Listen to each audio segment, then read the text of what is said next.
Abantu mutwalo mulamba n'omusobyo. For now, actually today we started with 3,000. So this should be able to, help us to vaccinate the number that will come in today.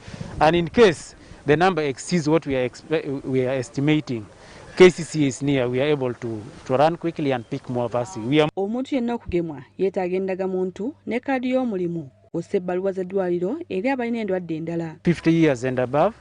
And also we have those who are having underlying comorbidities, okay, like hypertension, diabetes, heart disease, lung disease, HIV/AIDS, but those who are between the age of 18 to 50 years. So these are the category of people that we are attending to right now here.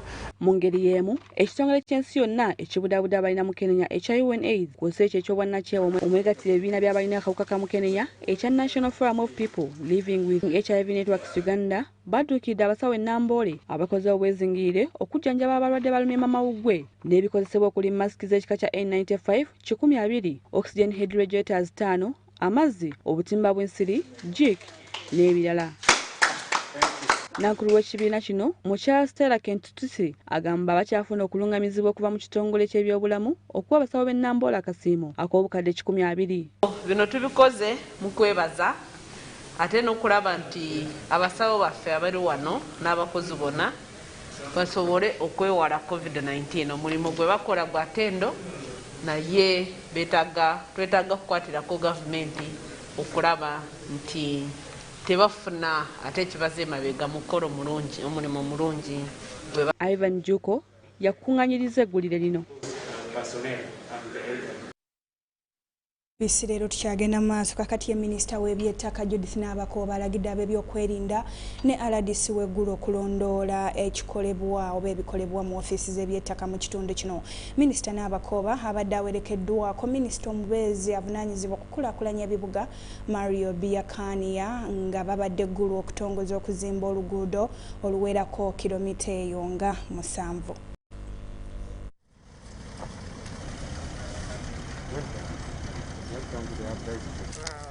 Welcome to the Honorable. We are not going to request for any bribe from anybody, but we are going to do our work diligently to make sure you do a good work and you be assured of our full support and political will. We are going to hear more than 1,000 local people and help them. We will work together to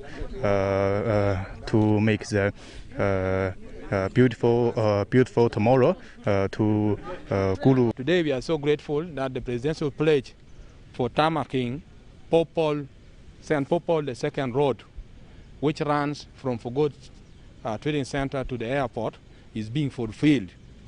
This road has a lot of importance to us, the Catholic, because this is the road which John Paul II traveled on when he came to visit Uganda in 1993. We have been waiting for this road to be tarmac, to have a good road which has the name of the late Pope John Paul. You know how big that Pope was.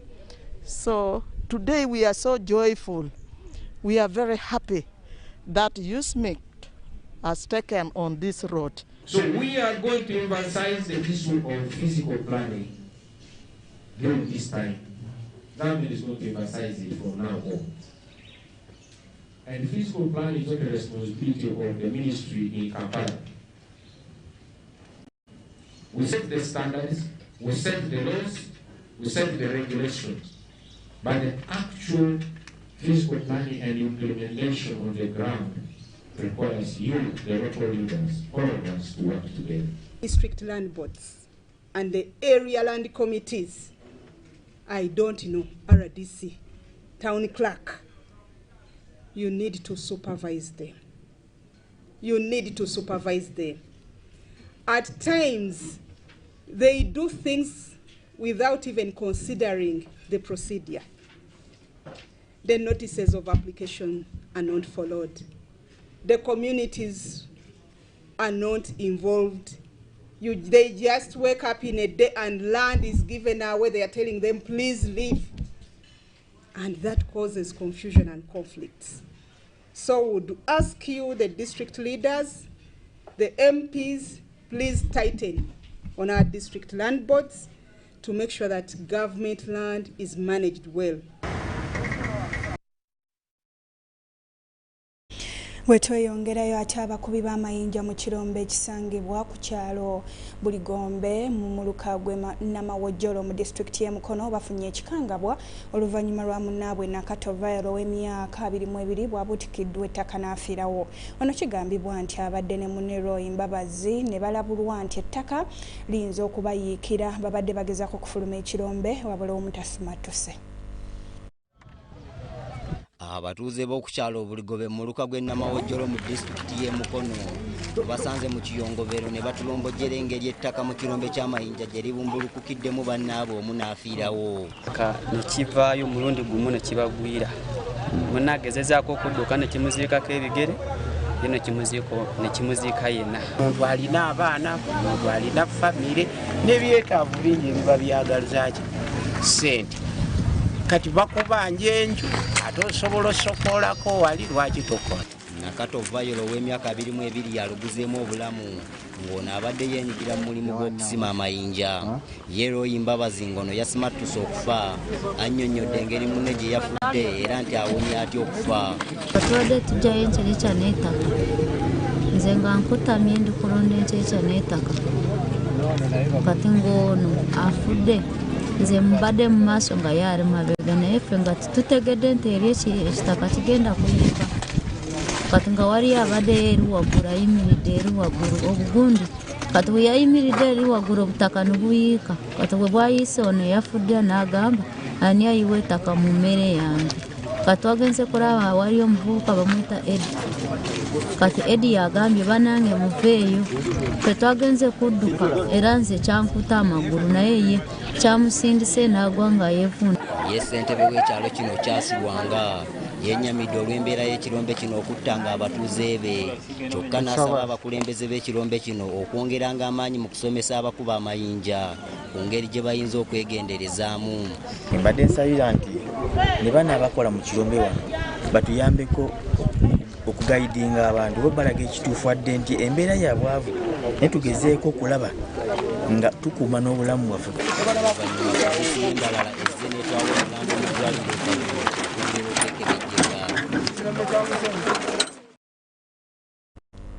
Mawulire nate tegawoomya ttooke eruddeeyo e Mukono nga tubitadde wabbali ya lipoota ekoleddwa ekitongole ekitaba abalina akawuka akaleeta mukenenya ekya UNAIDS eraga nti omuwendo gw'abaana abazaalibwa n'akawuka akaleeta mukenenya gweyongedde ng'obuzibu buva ku bamaama abatagenda mu ddwaliro okunywa ddagala ng'obudde bukyali.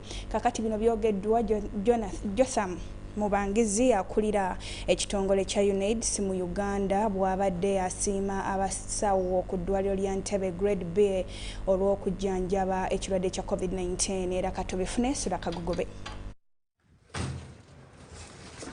Obumu ku buvunaanyizibwa bw'ebitongole bino kwe kulondola abalina akawuka ka mukenenya era nga bano bakizudde nti eddwaliro lya Ntebe Grade B likoze kinene mu kujjanjaba abalwadde ba COVID nga mu mbeera y'emu balina n'akawuka akaleeta mukenenya. Okusinziira ku Mubangizi omulwadde w'akawuka ka mukenenya bw'akwatibwa COVID kiba kizibu okuwona nga n'abaawonye emagomba asembayo ekitooke. Tukoze ripoti ng'eggwanga na n'ensi yonna ndaba nti omuntu bw'oba oyine akarwadde akakooko ka siriimu n'ofuna na COVID oyine chance y'okufa eri emirundi ebiri oba ddabo compared na omuntu wa bulijjo. Obweraliikirivu obuliwo gwe muwendo gw'abaana abazaalibwa n'akawuka ka mukenenya ogweyongera buli lukya ng'omwaka oguwedde abaana 53 be bazaalibwa n'akawuka ka mukenenya. So tuze wano okukuba omulanga kusinga ku media n'abamaama especially abamaama bato emyaka 15 kwa 24 nti bw'oba oyina akakooko ka siriimu genda ofune eddagala bw'ofuna olubuto genda ofune eddagala lya ARVs. Wano batutegeezezza nti omwaka oguwedde ogwa 2020 abantu 380 be baafuna obulwadde bwa siriimu wabula ng'okunoonyereza kulaga ng'abasajja bwe balidde empanga mu kusaasaanya obulwadde buno. Okusinziira ku Stella Kentusi, ssenkulu w'ekitongole ekitaba abalina akawuka ka mukenenya mu bufunze ekiyitibwa Nafofanu, kibadde kibakakatako okukwatirako eddwaliro lino n'okubeebaza olw'okulwanyisa ekirwadde kya COVID-19. Tuze okwebaza n'okubakwatirako okulaba n'omulimu gw'ettendo gwebaze bakola nga Entebbe Regional Referral Hospital basigala bakola bulungi, tusobole okulaba nti abalwadde baffe ate tebawa abajanjabi baffe abasawo baffe akawuka ka COVID. Mu bintu ebiweereddwayo mulimu ebyuma ebigera omukagwa oxygeni, obukookolo obukozesebwa abasawo bw'ekika kya M95 120, obutimba bw'ensiri 30, katoni z'amazzi g'okunywa 6, saako ne bokisi za jiike 20. Wano Dr. Mwanga Moses wasinzidde n'asiima omulimu ogukoleddwa era n'alaga obwetaavu obubaddewo ku byuma bino ebiweereddwayo. This regulator can save a life. Let's pray that we save lives. Very different. The doctors have been on my neck. Abakulu ku ddwaliro batutegeezezza ng'omuwendo gw'abalwadde abalina ekirwadde kya COVID-19 gweyongeredde ddala okukendeera, nga mu kiseera kino eddwaliro ya Entebbe Grade B lisigaza abalwadde 6 bokka, wabula nga nabo bali mu mbeera nnungi era ne batukakasa nti essaawa yonna baakubasiibula. Bano wano we basinzidde ne balaga obweraliikirivu bwe balina nti tebamanyi kiyinza kuddirira olw'okuba nti eggwanga lyakendeeza ku muggalo ng'essaawa yonna beeraliikirira nti obulwadde bwa COVID-19 bwaliddamu ne bubalukawo mu bannayuganda. Nze Sula Kagugube, wano Entebbe. Webale nnyo munaffe Sula Kagogobe okuva Entebbe. Oyo nga tumutadde wabbali minisita omubeezi ow'ebyobulimi, obulunzi n'obuvubi Mejja Bwino Kyakulaga agamba nti ebivu bikosa nnyo ddala ebisolo n'abantu, naawe amagezi abalimi okubeera obulindaala nga ne gavumenti bw'esala amagezi okulaba ng'egonjoola ekizibu kino.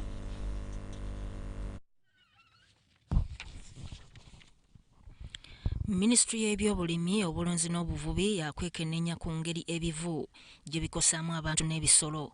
Okunoonyereza okuliwo okulaga ng'ebivu bwe byakatta ebisolo ebisoba mu kakadde buli mwaka, nga bye bitundu nga 10 ku buli 100. Minisita omubeezi ow'ebyobulimi, obulunzi n'obuvubi Mejja Bwino Kyakulaga agamba nti ebivu bikosa abantu n'ebisolo era nga biyinza n'okuzingamya ebyenfuna by'eggwanga. Abakulembeze aba Uganda tuteekwa okusigala nga tukataire eriisa eryogi, omuzungu akyeta surveillance, era nga tubita mu kitongole kino okutaayo eriisa eryo eryogi okuboneka nti akawuka kano tikairayo kwekaliikiza mu Uganda wano, kuba bwe tukaikiriza okwira kwekaliisa wano tulina kufuna okufa okwamongoota. Ebivu bikosezza ddala ebisolo ebivaamu amata. Nti buli mwaka tufiirwa ebisolo, buli mwaka amata agaali bivuddemu tegawera gaali bivuddemu, buli mwaka ebyali kulidde ku speed ne tubitunda ne bivaamu enyama tevaamu, kati ne kireetera ensi eno okubeera ne loss. Director wa Center for Trypanosomiasis Control Agency mu ggwanga, Professor Charles Waiswa agamba nti gavumenti esaanye eveeyo ng'ekiwundu tekinnasamba ddagala. Ekizibu ekyo kikyaliwo, twetaaga gavumenti eyongere okukiteekako essira, newakubadde ng'ebitongole bino bagenda babigatta, we baba bitwala obuvunaanyizibwa we babututte bumanye nti obuvunaanyizibwa n'emirimu egy'okukola gikyaliwo era obuzibu bukyaliwo tebunaba kuvaawo okutuusa nga Africa eno etuukiriza ekigendererwa abakulu b'ensi zino kye baayagala mu 2022. Vincent Wamundu, Sudat Kaye, UBC. UBC leero kokyali tuwumula mu nkomawo n'ekitundu ekyokubiri oluvannyuma lw'obubaka buno kankole ku nsimbi z'abakama bange nkusaba toseguka.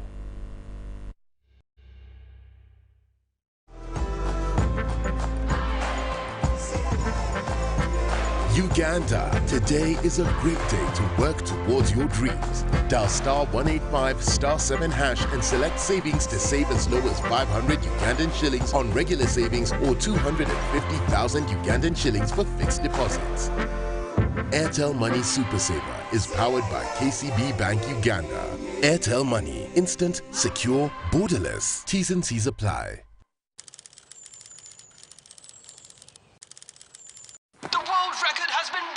By almost exactly 2 seconds, he's Joshua Cheptegei of Uganda. This is superb running.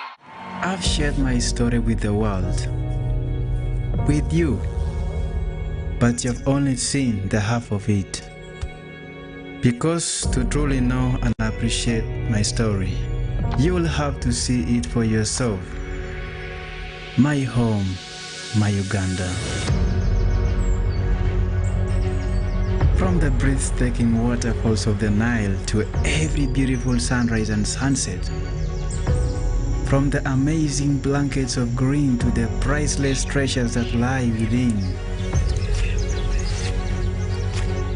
Along the way, I have met some unusual friends, the world-famous silverbacks.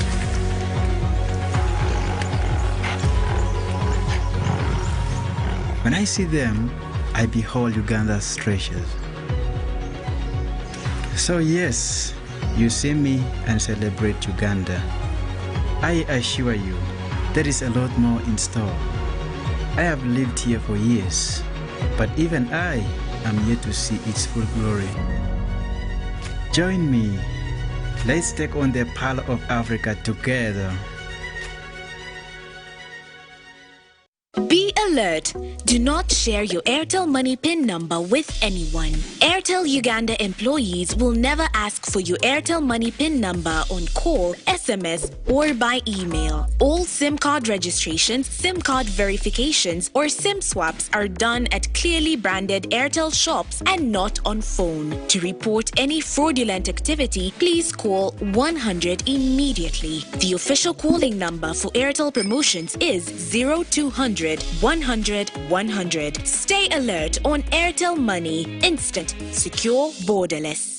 Echa COVID-19 kijja kugwa only if we stay at home, observe physical distancing, wear masks properly, sanitize or wash our hands with soap and water regularly, or get vaccinated now.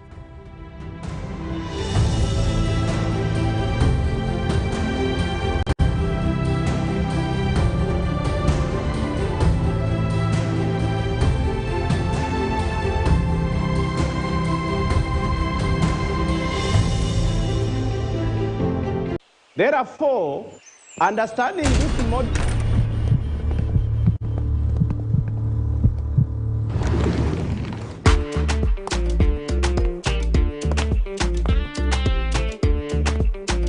Hey, excuse me, lady. Who do you think you are? A queen? Hey, haven't you heard? Get Airtel Chillax bundles and browse like a queen. Get Airtel Chillax bundles that do not expire and browse like a queen or king. Dial *175# or use My Airtel app. Airtel, the smartphone network.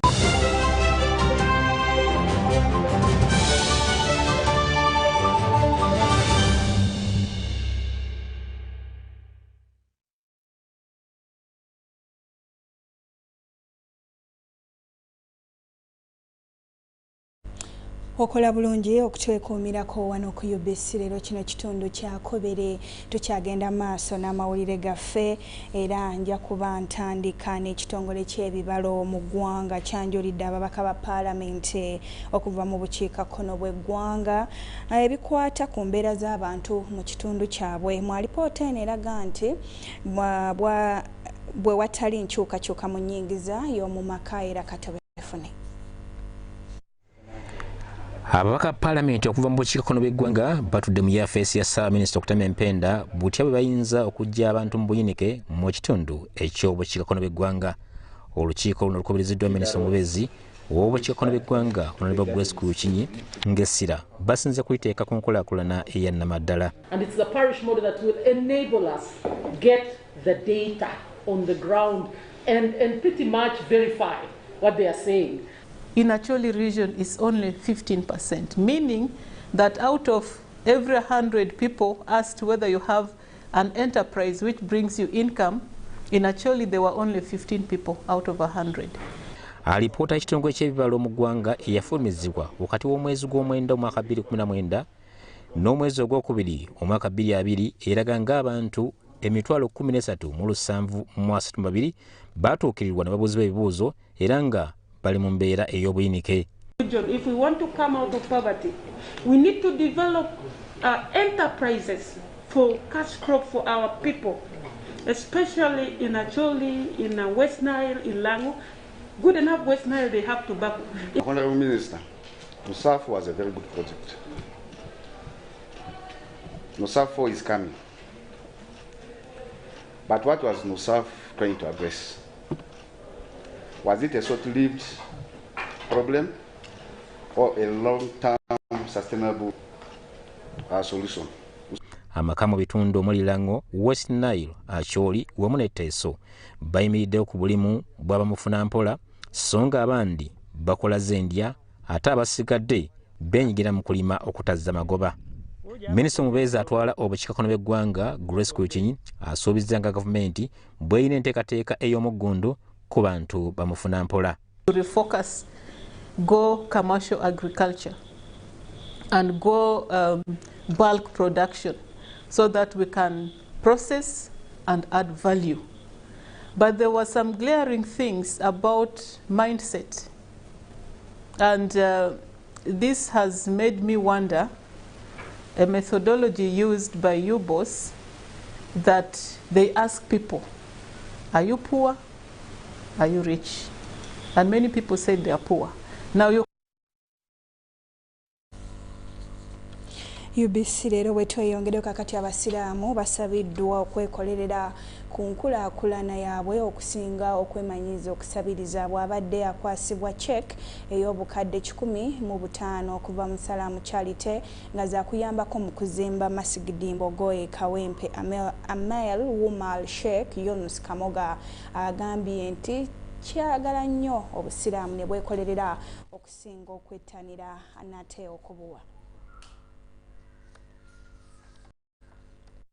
Kati emyaka giweze 6 bukyanga kuzimba muzikiti gwa Kawempe Mbogo kutandika era nga abaddukanya omulimu gw'okuzimba bagamba nti singa abasiraamu bongeramu amaanyi n'okusonda ensimbi omulimu guno gwakuggwa mu bbanga ttono. Ate nga family zesobola okwesobola nga bali wamu nga family okubeerako kye bakola kye bateekayo na introducinga nti families zeekwate ziteekeyo waakiri akakadde kamu. Abasalaamu Charity bawaddeyo obukadde 15 obw'ensimbi nga zaakuyambako kutwala mulimu guno mu maaso. Salaamu Charity ez'ekikola lunye okusolooza ensimbi mu bannamikago okuwanirira omulimu gw'okuzzaawo ekitiibwa kya Masigidi Kawempe Mbogo. Buli bitongole byonna bivuddeyo nga birondoola ekyafaayo kya Mbogo n'okulaba nti ekitundu kino kimanyikiddwa olw'okuba ensibuko y'ekifo kino sinzi yandibadde abyogera era nsibuko ya Mbogo. Wano Amiru Umma Sheikh Yunus Kamoga wasinzidde n'awanjagira abasiraamu okwejjamu omuze gw'okusabiriza wabula bakwatire wamu okulaakulanya ekibiina kya Umma.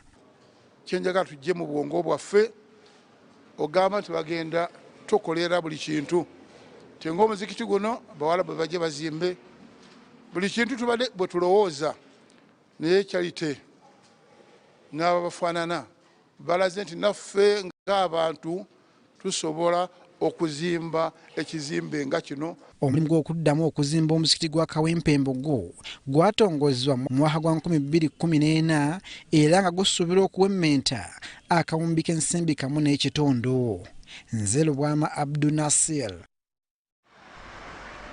Ebyo nga tubitadde wabbali minisita omubeezi ow'ensonga z'abakadde Gidudu Mafaabi awadde abakadde amagezi okwenyigira mu nteekateeka za gavumenti ez'okwekulaakulanya. Minisita abadde ku mukolo ogw'okukyusa obukulembeze bw'akakiiko k'abakadde nga gubadde ku minisitule y'abakozi n'ekikula ky'abantu. Sebira Andrew.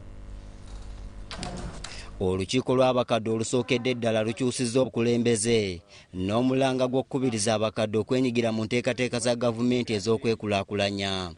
Work in the office as vice chairperson for the second national council, so help me God. Minisita omubeezi ow'ensonga z'abakadde Gidudu Mafaabi akalaatidde olukiiko olupya okukolera mu bwerufu. Not take these milestones for granted. Remember, among all the special interest groups, women, youth, workers, persons with disabilities, it was only older persons who did not have representation across the country. Ono era abawadde ga bwereere obuteetuulako baveeyo beenyigire mu nteekateeka za gavumenti. I will therefore urge you to always consult your electorate from time to time and ensure that their views are raised at bigger platforms. James Ebitungo ono yakiikiridde omutesiteesi omukulu mu minisitule y'abakozi n'ekikula ky'abantu yeebazizza olukiiko oluvuddeko okwewaayo ne lukolera mu mbeera etabadde nnyangu. You know, this was a pioneer council and therefore there was a lot that they had to do in terms of setting up the operations of this institution. So whatever you see today is a result of their hard work. So I want to congratulate you and thank you for a job well done. Abadde ssentebe w'olukiiko oluvuddeko asabye gavumenti okukola ku nsonga y'ensako y'abakadde. All the persons are not paid for 8 months. Now what do you think about that? Jola Mululanga okuva mu kitundu ky'obuvanjuba ng'ono yalondeddwa ku bwa ssentebe omujja asuubizza okutuusa ensonga eziruma abakadde. Abakadde babadde mu kanso basubiramu bingi nga nabo we bali kubanga tuvudde wala fe okuyingira mu kanso bali batuwa emitwalo 3 yaja emitwalo 10 buli mwezi osobola okutwala okugenda mu field. Negati waliwo allowances zigeze kanso ezongerako. Olukiiko lw'abakadde luno lutuulibwako abakadde okuva mu mabendobendo agakola Uganda yonna. Nze Andrew Sebira ne Jenny Nyiramugisha mu Kampala.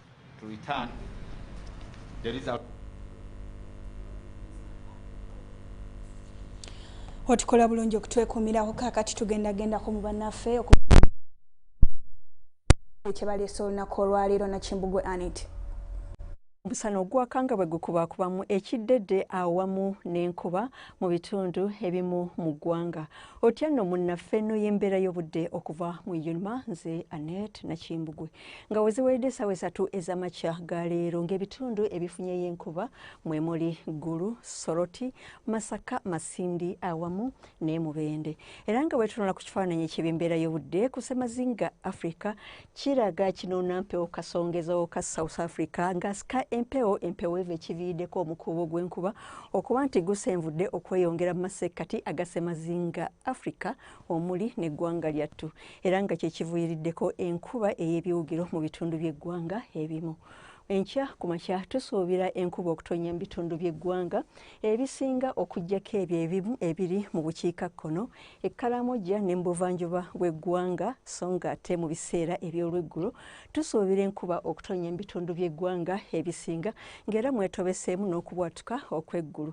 N'olw'embeera y'obudde eno tusuubira ebbugumu ly'empewo erya waggulu okuba wakati wa centigrades 27 n'okutuukira ddala ku centigrades 29 so nga teyo ekabaale tusuubira temperature okutuukira ddala ku centigrades 23.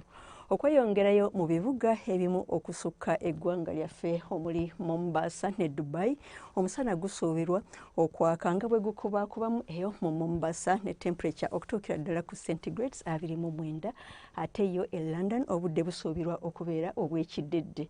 Yo mu Tokyo ne Moscow enkuba esuubirwa okutonya ne temperature okutuuka ku centigrades 29 mu Tokyo. Weebale kubeera naffe akadde kano tulindire nate enkya akadde ke kamu weeraba. Weebale nnyo munnaffe Anit Nakimbugwe okututuusaako nate ebifudde mu ebikwata ku mbeera y'obudde. Obadde mulabi mulungi, tugenda kuba tusinkana nate olundi atakuumira mpeera ku nkuumire weekuuma ekirwadde kya COVID-19 gwasobola okugenda okugema genda bakugeme. Nze Maria Nakitene ne munnange Yusufu Ssenyomo wali mu lulimi olw'obubonero atakuumira mpeera ku nkomere.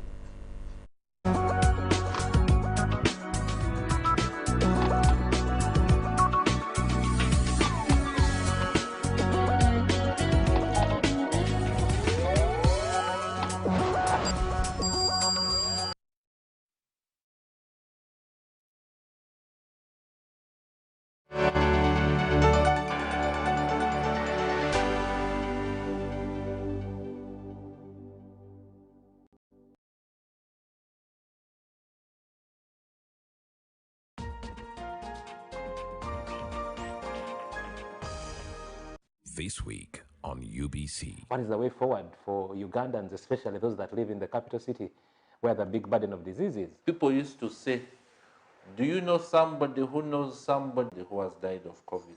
Now, strangely, because it happened to be unknown and people would not realize, in the first lockdown, people were very strict because it is not something they had seen.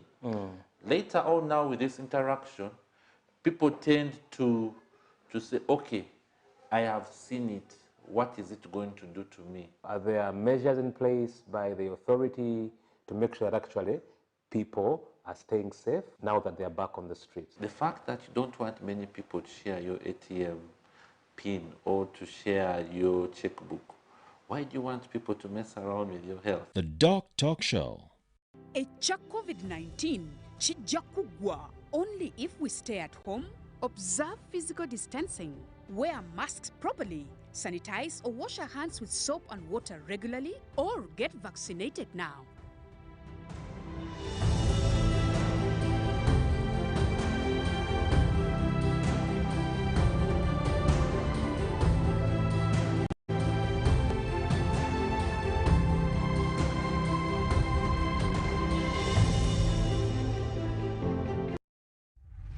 In efforts to improve quality assurance and Uganda's competitiveness as a tourist destination, Uganda Tourism Board is set to undertake a nationwide grading and classification exercise of hotel and accommodation facilities. As a member of the East African community, Uganda subscribes to the East African Grading and Classification Criteria, a system denoted by stars ranging from 1 to 5. The grading and classification exercise will be crowned by the awarding of star ratings to facilities found compliant to the EAC minimum standards. This is therefore a call to all accommodation and facility owners and managers to register and get licensed by UTB as a requirement and get ready for participation. For more information, visit www.utb.go.ug